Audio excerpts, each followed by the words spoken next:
Hello everyone and everything, and welcome back to more Hollow Knight. In the last episode, we completely explored the Queen's Gardens, defeating Marmu, the Trader Lord, meeting with the White Lady, the erstwhile Queen of Hallownest, and a couple of other things, including the Stag Lord, the last stag over here told us about his home, the Stag Nest, and that he wishes to travel it, but wouldn't be able to do so unless we specifically wanted to go there with him. So I say, let's do just that.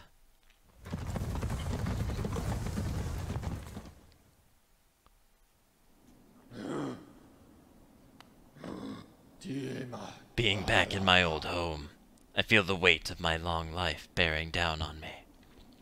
I carry it proudly, though. Wherever I travel, the memories of my family and my kind come with me. Eager to travel. You already say that one. What about? All right. Let's see what we've got here. We get the achievement Hope for opening every stag station, and there is a soul vessel here.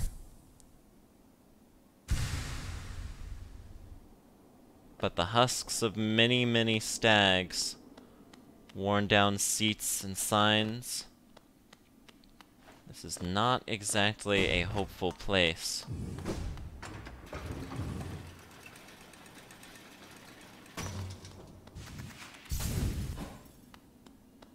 But travel all the way up here. And we find eggshells. So perhaps there is hope after all. What do you think of my home, little one? It was full of life once, stags coming and going, swapping stories of the places they'd been and the passengers they'd met. For a long time now, I've considered myself the only one remaining, the last stag. But being in the nest again, there's something in the air, a smell, or warmth, or presence, perhaps. Could it be other stags have made their way out into the wider world? Yes, I will hold on to that hope.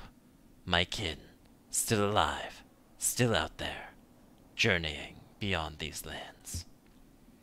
But for me, I could never abandon the stagways, not as long as passengers still need them.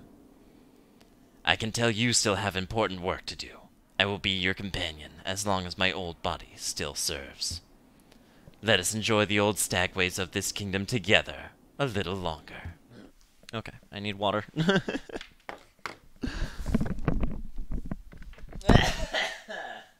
I want to talk about something that Hollow Knight does so well. And that is something that I call light in the darkness. The entire game is just drenched in this gloomy, almost overwhelmingly sad tone. The entire kingdom is falling apart. Death just pervades from every single crevice. Now, the location of that stag nest was right above the Howling Cliffs, interestingly enough. And yet, despite how overbearing the tone is, despite how heavy it is, there is so many tiny little bits in this game, little hints of humor, light, hope. It's small, and yet it means so much every time you find something that hints towards a brighter future. Every little bit. Cool little detail there. If you crystal dash from the top of those cliffs, you'll find yourself right outside Dirtmouth, which is exactly where I want to be right now. Because Sly, you hold my final vessel fragment.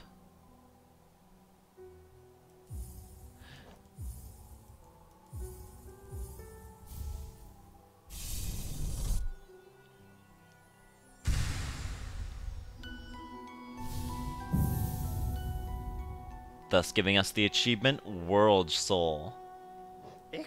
Back again. You know I haven't any stock left, yes? You've cleaned me out. Or were you hoping to sneak a peek at my Mountain of Geo? Well, it's mine now, and fairly traded.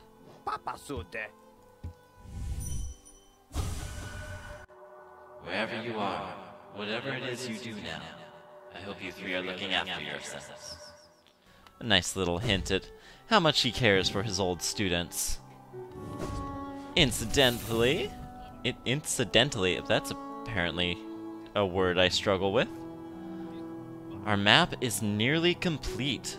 There are very, very few corners that we have not poked our nose into. I heard a piercing cry from the well. It echoed into my mind and left me all in a daze. I'd say it was the foul beast's death, but this cry sounded different. Divine? Has something happened, little traveler? No, don't tell me. If foul events are brewing, it's probably better I don't know. It's been a long time since you've had new dialogue. But that's okay. Not everyone needs to talk every time. Unlike Zot here, what's the next precept? Precept 4, forget your past. The past is painful, and thinking about your past can only bring you misery. Think about something else instead, such as the future, or some food. Well, in the last episode, we successfully managed to, yikes, okay, to get the 40th grub. And I know one very tier-worthy father who is going to be quite happy about that.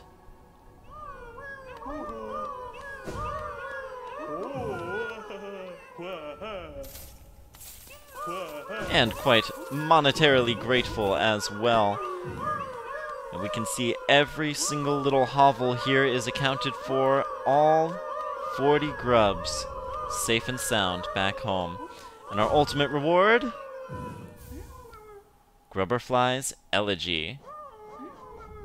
And we see that the white fragment we got last episode is also a charm, fragment of a white charm that cannot be equipped. Interesting.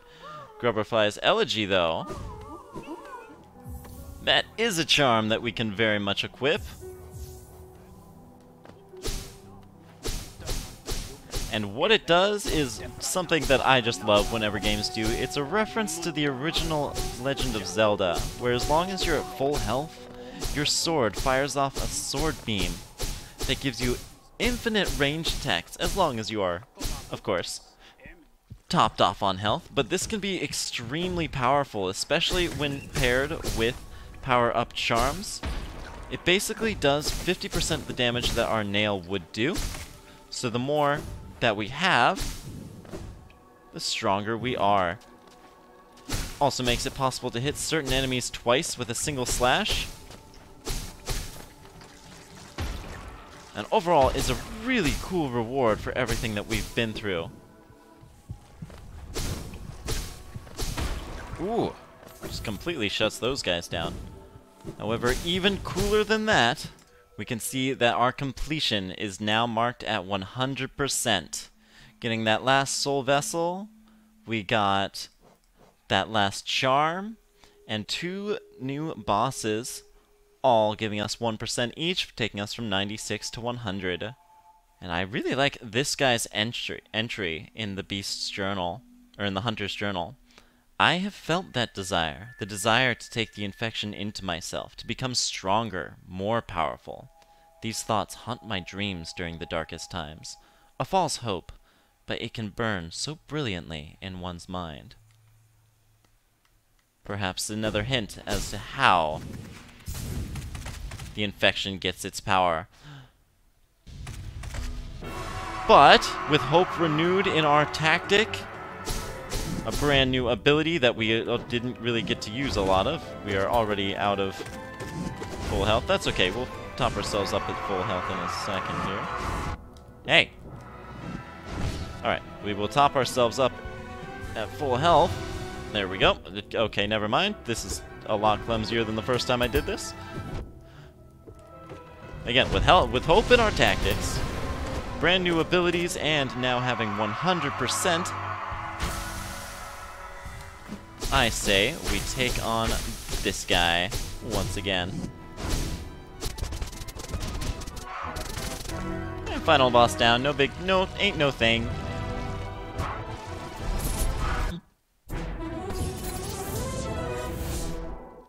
We didn't need to see any of that stuff again, though. We've already seen all that. What we haven't seen... Ooh, baby, a triple! Completion, speed completion, and steel heart. 16 hours, 39 minutes, and 10 seconds, and not a moment longer. Now, steel heart is the least gotten achievement in all of Hollow Knight. In all of Hollow Knight. It is the thing that the least people have done. Very much like Steel Soul. I do find this kind of surprising. I feel like the amount of patience and skill necessary to 100% the game in Steel Soul mode is quite a bit lower than it is for certain other things. I can go ahead and put my Dream Gate, never mind, not there. I guess you can't have it inside. In that case... There we go. I'm gonna put it right there. So we're gonna head on back to the City of Tears for the second thing that I have in mind to do this episode. But yeah, as I was saying about Steel Heart, Steel Soul is not nearly as unapproachable as I think a lot of people give it credit for. Especially with the ability to literally just quit the game whenever things look scary. I personally haven't been doing that at all because I do want the sort of threat of failure to be present. But it's not at all necessary to actually wrestle with that. And on the other hand, like, the advantages you get for playing Steel Soul mode are really helpful. The fact that you have basically unfettered access to the fragile charms, the ability to get a lot of extra money from the rancid eggs, not to mention the fact that you're never going to be losing your money in the first place. All around, I think Steel Soul mode is a lot easier for people to play, and that's been probably the main reason that I chose to do Steel Soul mode for this project. Efficiency was a big part of it. I didn't want to show two separate runs, one for Classic, one for Steel Soul. But I wanted to show that, like, it's very possible to do. You can just pick it up and do it. And I feel like no one needs to be scared of any of the challenges that we have seen so far. The challenges up ahead, on the other hand... Oh, we'll get there. In the meantime, we are right back over here by the Nail Forge, and we see that the blacksmith is nowhere to be found. This is the file where I did not kill him stone dead. So it seems he has wandered elsewhere. Hopefully we're able to find him and see what he's up to now that he's, you know, not dead. There's so few of those left. Back down here in the junk pit. Way down beneath. We've been here only once before, and there wasn't a whole lot we could do here, because we did not have a key for what is evidently the centerpiece. A cocoon chained with a simple lock. Use the simple key.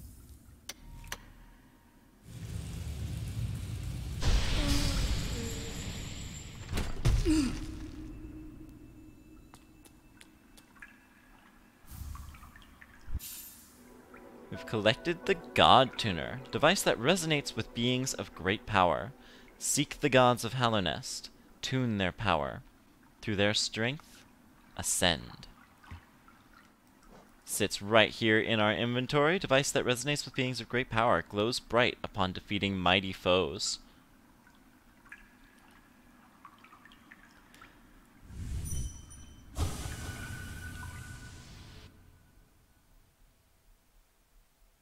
And this being, whoever they are,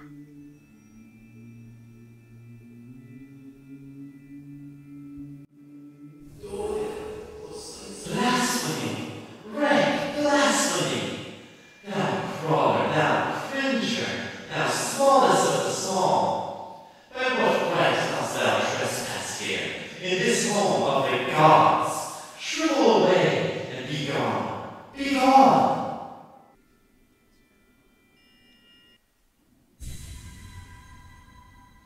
And we enter a dream realm.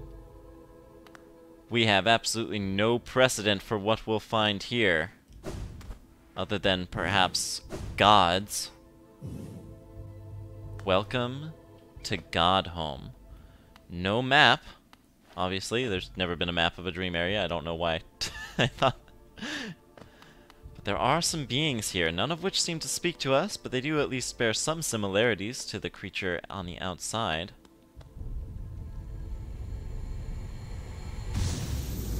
That's not ominous at all.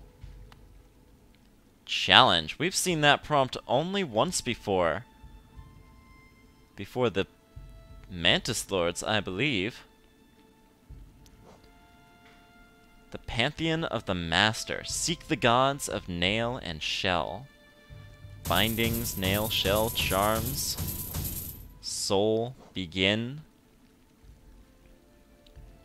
Well, might as well jump in with both feet. Who knows what's going on, but we're not going to find out by just questioning everything.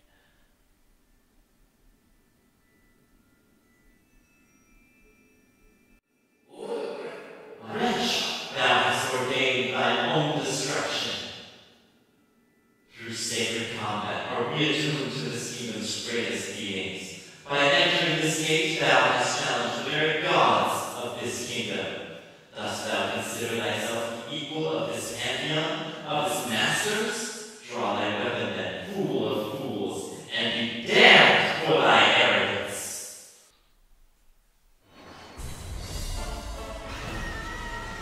Yeah, I think a rematch against the Vengefly King is the least of my worries. But welcome to the Pantheons. Rematches against many of our old foes await, and the Vengefly King is merely the first of many. Not too much has changed. He does, of course, have a big HP buff, but the biggest differences now are we are way stronger. We have new abilities to take advantage of, like our Screaming Shout. The things he can summon are no longer strong enough to survive more than one hit from our nail. We can launch huge damage at him over and over again, and all the more. We don't have a lot to worry from this guy. Not much has changed. He's still basically just an overblown regular enemy. Even still,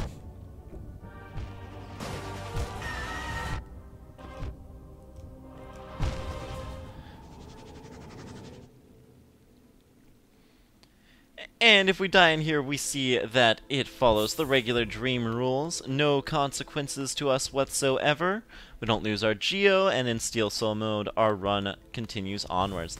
If we hop up this wall here, we'll find a really conveniently placed bench as well, where we can switch up our charms and go in for full-fledged combat. So feel free to bring in any and all combat charms of your choosing. This looks like a good set to me. For the first time, I don't think strength is overkill anymore. So if you want to bring in some fragile charms, of course fragile strength is a very, very powerful one. You can absolutely do that. But now, let's take down this guy. Show him the power of our own blasphemy, apparently. Who the heck calls the Vengefly King a god? It's a stretch calling him a king. One of my favorite combos to do against this guy, I say combo, one of my favorite ability uses that you can do, is when he's hanging out off the ledge. You can dash off it, use the Screaming Shout, and double jump back on. Pretty nifty to do, not too bad at all. Get a nice hefty chunk of damage in on him.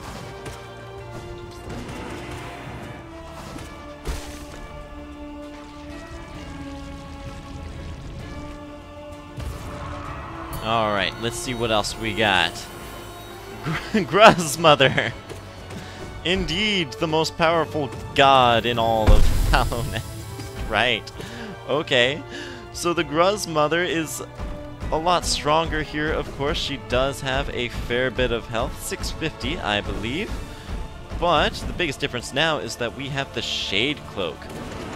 And we can absolutely bypass both of her attacks completely safely with it. Having the Screaming Shout is no small deal on this one as well, and she is already down. What else you got? With a False Knight. Oh, this poor guy. This poor guy. He has a lot of health for sure. A lot underneath and a lot on the armor. 780, I believe. But now we know so much more than we did then. We can cheese his armor, get as much soul as we want, and then once we've got our soul... Oh dear, this poor guy. That was phase 2. And this is phase 3. Ow, you got me. I've been struck. Good job. Well done, False Knight. You did your best. He is so incredibly weak to the Abyss Shriek. It is absolutely crazy. Oh, and the massive Moss Charger. The one, yes, we definitely struggled a lot against this guy in the past, if you remember right. The biggest difference now is that we have access to nail length upgrades as well as some other really nifty charms, which just puts him to bed instantly. 450 health or whatever he has, that's nothing. Ooh, but Hornet! She's always been a tough foe, and this iteration of her has 900, but still definitely feels like a downgrade from the fact that we've fought the Sentinel by this point. Most likely, of course. It is possible to reach this point before doing a lot of things, but at least in the route we're doing things. This fight is much, much easier. We have access to a lot more range. We have, of course, the Shade Cloak, common pattern. We have a lot of easy answers to many of the things she can do. And that's her down. What else? Oh, and we get a nice little break here. A hot spring, a bench to switch up our charms if we're not happy with our performance. I'm very happy with my performance, though. And Gorb! Oh, buddy! Well, here in Godhome, any enemy who had scaling health now has fixed health. And Gorb here, I actually don't remember off the top of my head, but I know you're seeing on screen right now. So that's all well and good. Now, he is not too different. Our tactics here are going to be just about exactly the same. He is not very weak to the Abyss Shriek. Most Dream Warriors are very not susceptible to a lot of the knockback that we can do with that Abyss Shriek, so they only really get hit once, maybe twice. So honest strats there. Oh, you. Hello. I remember you, Dung Defender. As with the rest, we do indeed have some nice access to the Shade Cloak to have things be a little bit easier, but it's hardly necessary. If you didn't have Descending Dark on your first run, you almost certainly have it by now. And as such, you can still just bully him.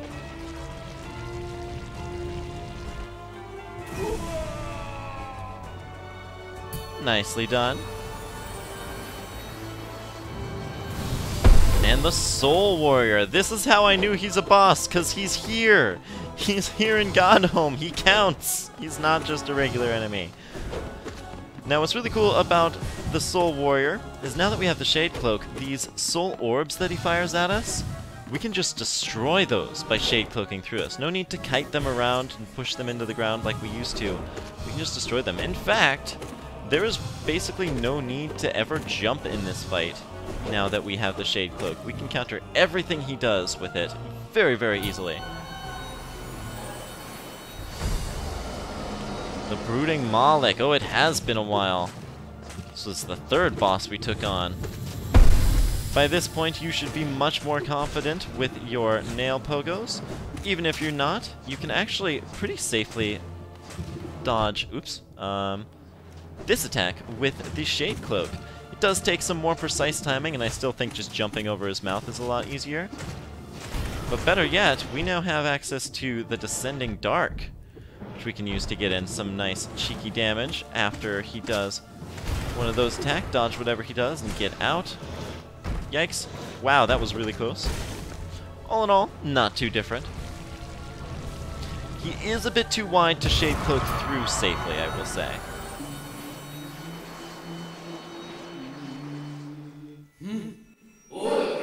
Why hast thou crept into this pantheon, O meager one? The noise of thine wriggling creates much discord, drowning out the godly resonances we attune ourselves to. Dost thou mean to thwart our sacred goal? Does envy drive thou to such madness? We pray that the gods of this kingdom punish thee, obliterate thee, utterly destroy thee. Creep on, meager one, and may the gods utterly destroy thee. O gods of the eminent, show us your might. We shall attune ourselves to thee and ascend ever higher. We find out that her name is the God Seeker. And despite having a very different body, her head is definitely the same as the creature whose mind we entered to reach this place. But now, we meet the Master.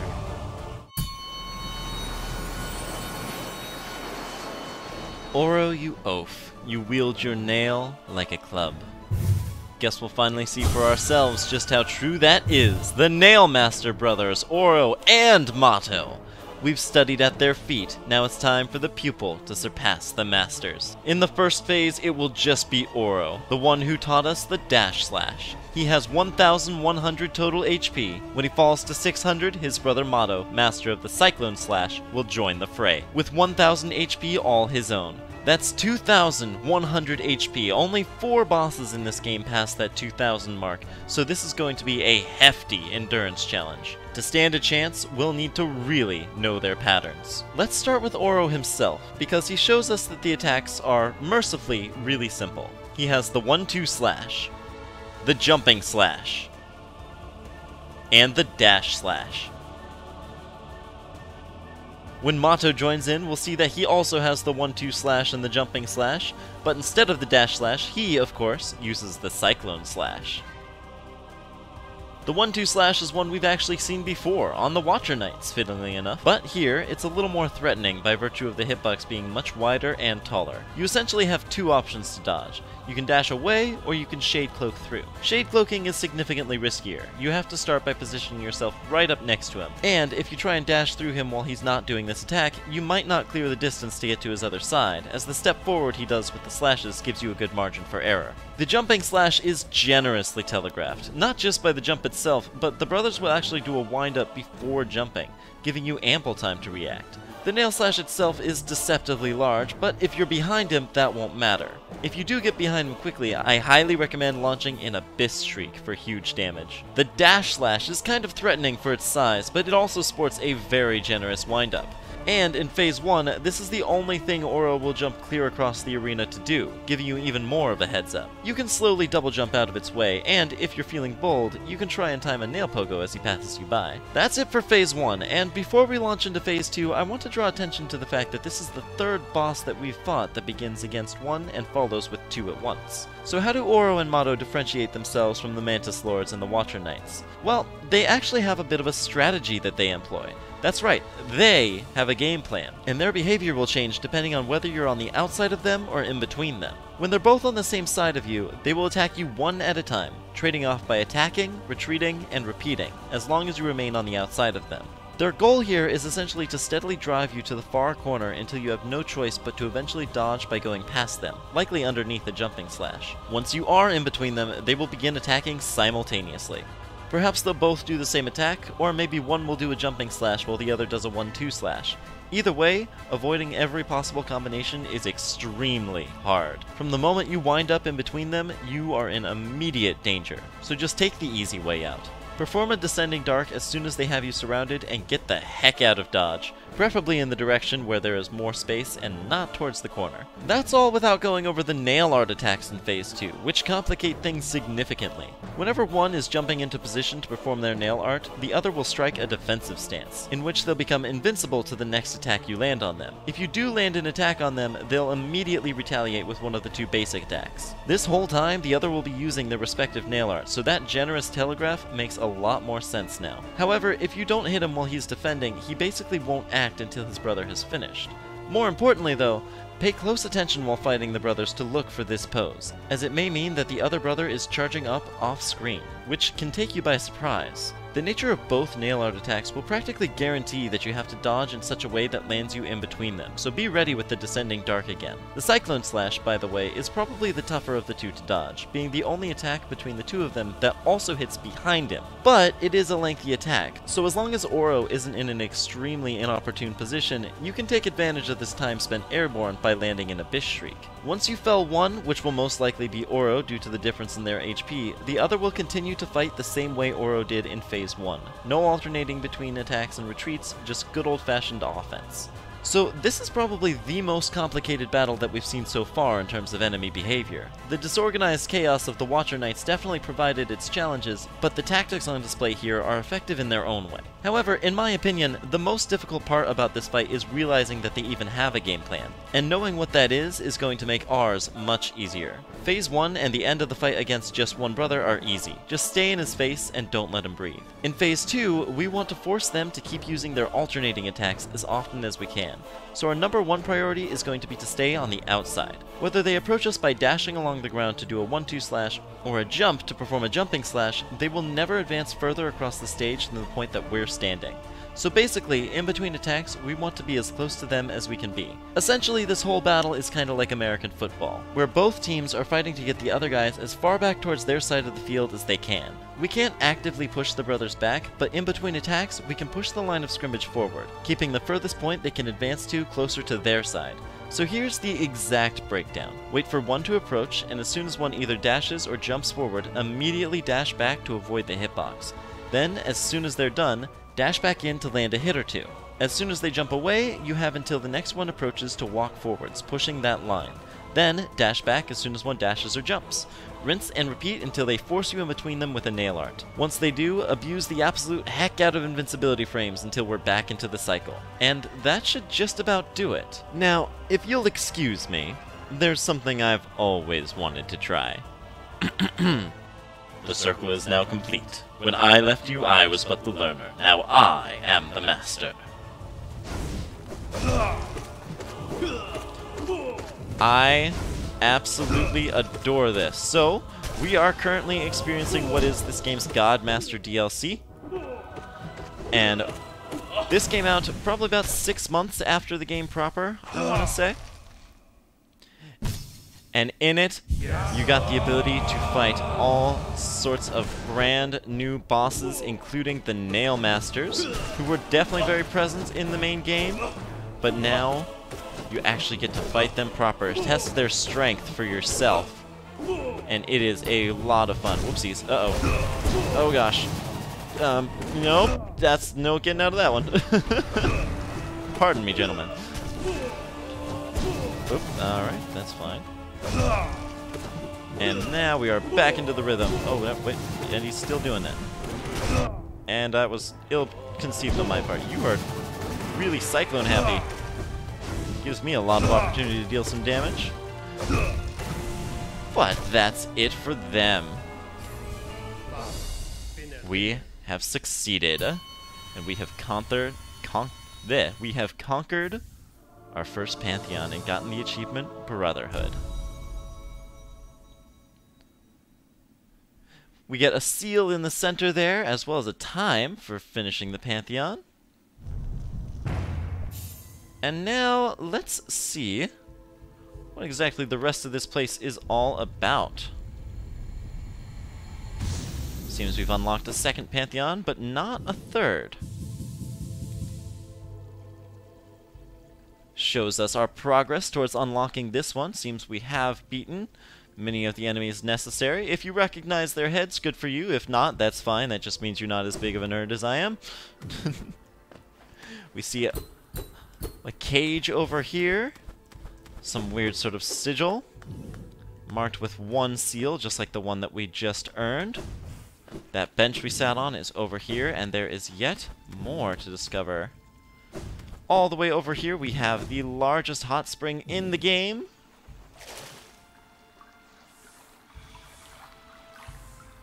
And we can easily splash around and play to our heart's content. Still nothing here seems to talk to us. But they do have thoughts. Our mind a sea. Seeker of gods. And there are 2 doors. One locked with, I believe, 20 seal circles around it. We can get a slight glimpse of what's inside. Some blue. That's helpful. And an open door. And as we enter here, things may start to look a bit familiar.